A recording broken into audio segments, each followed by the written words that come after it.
မင်္ဂလာပါရှင်ကျမကတော့ပြည်သူ့မှုဒရာမြောင်ဝင်းရမဒီနေ့မှာတော့မြောင်ဝင်းတို့ပြည်သူ့မှုဒရာဖွဲ့ရဲ့ရင်ဖွင့်စာအစီအစဉ်လေးကနေတဆင့်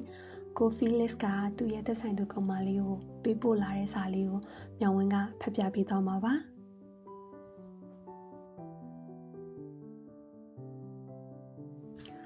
ကိုရဲ့ချစ်ရဆုံးကောင်မလေးရေမင်းကကိုထက်10စုနှစ်တခုကျော်ပိုးပြီးအသက်ကြီးပေမဲ့မင်းရဲ့ကလေးဆန်တဲ့ပြုတ်မှုလေးတွေကကိုကိုအမြဲတမ်းပြုံးရည်စေတယ်။မင်းရဲ့ပေါက်ဖောင်းလေးနဲ့ဝဝကကပုံစံလေးကမြင်သူတိုင်းချစ်ချင်စရာကောင်းလုံးလို့ကိုရင်ထဲမှာတော့အချစ်တွေပူရှင်နေစေခဲ့တာပေါ့။မင်းလေးကိုမြင်ုံနဲ့တင်ကိုကဘာကြီးကတနေ့ထက်တနေ့ပိုးပြီးလှပလာသလိုခံစားရတယ်။မုတ်ဆိုရင်လည်းကလေးတွေကြိုက်တဲ့မုတ်လေးတွေကိုမှရွေးစားတဲ့ကောင်းမလေးအမြဲတမ်းမုတ်ပဲစားချင်နေတဲ့ကလေးလေးတယောက်လိုပါပဲ။မင်းရဲ့ချစ်စရာကောင်းတဲ့အစားအသောက်ဝတ္တနာလေးတွေကကိုကိုပို့ပြီးမျက်နှိုးလာစေတယ်။မနှက်စောစောဆိုဘလို့မှမထခြင်းပဲအိပ်ပူလေးလုံနေတဲ့အခါမျိုးမှာလေ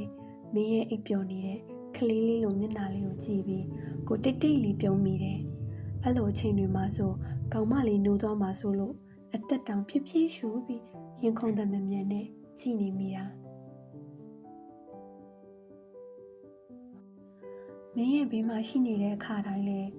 ကိုဟာကဘာပေါ်မှာအပျော်ဆုံးလူသားတစ်ယောက်ဖြစ်နေတတ်တယ်။မင်းရဲ့ရည်တန်လေးတွေစကားပြောတန်လေးတွေ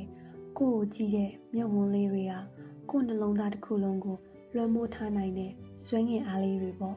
။မင်းသာမရှိရင်ကိုဘဝဘာမှအထိပ္ပယ်ရှိတော့မှာမဟုတ်ဘူးလို့ထင်တဲ့ကောင်းမလေးကြီးလူသားတွေကဒီကဘာမြေပေါ်မှာမိခိုနေရတယ်လို့ကိုရဲ့ဘဝတစ်ခုလုံးကလည်းမင်းပေါ်မှာပဲမူတည်နေတာပါမင်းကကိုရဲ့မနှက်ခင်းနေအောင်ကြည်လေးလို့တခါကိုရဲ့ဘာပြင်းကိုတိုးဝှေ့သွားတတ်တဲ့လေပြေလေညင်းလေးတွေလို့တခါမကနန်းရှိုက်ချင်တဲ့ပန်းပွင့်လေးလို့တခါကိုပြန်ချားနေရတဲ့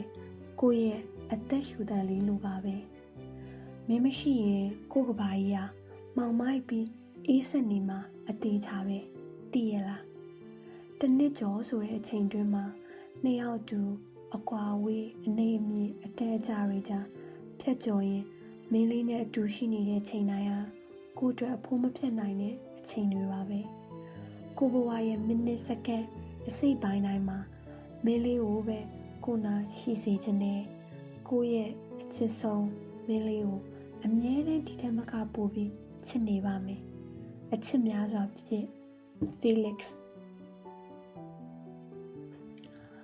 ကို Felix ရဲ့ကောင်မလေးတော့မသိဘူး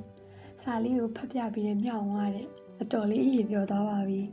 ကို Felix နဲ့ကောင်မလေးတို့လည်းတက်ဆုံးနိုင်ပြောရှင်စွာလက်တွဲသွားနိုင်မှုမြောင်ဝင်းတို့ပြည်သူမှုတော်ဖွဲ့ရဆုတောင်းပေးလိုက်ပါတယ်ရှင်အားလုံးကိုလည်းမြောင်ဝင်းတို့ရဲ့ရင်ဖွင့်စာအစီအစဉ်လေးမှာပါဝင်ဖို့အတွက်မြောင်ဝင်းကဖိတ်ခေါ်ချင်ပါတယ်နောက်ပတ်တွေမှာလည်းဘသူရဲ့ရင်ဖွင့်စာတွေကိုဖတ်ပြပေးသွားမလဲဆိုတာသိရအောင်စောင့်မျှော်အားပေးကြပါအောင်နော်အားလုံးပဲနှွေးထွေးလုံခြုံစီဖို့မြောင်ဝန်းကဆုတောင်းပေးလိုက်ပါတယ်ဘိုင်ဘိုင်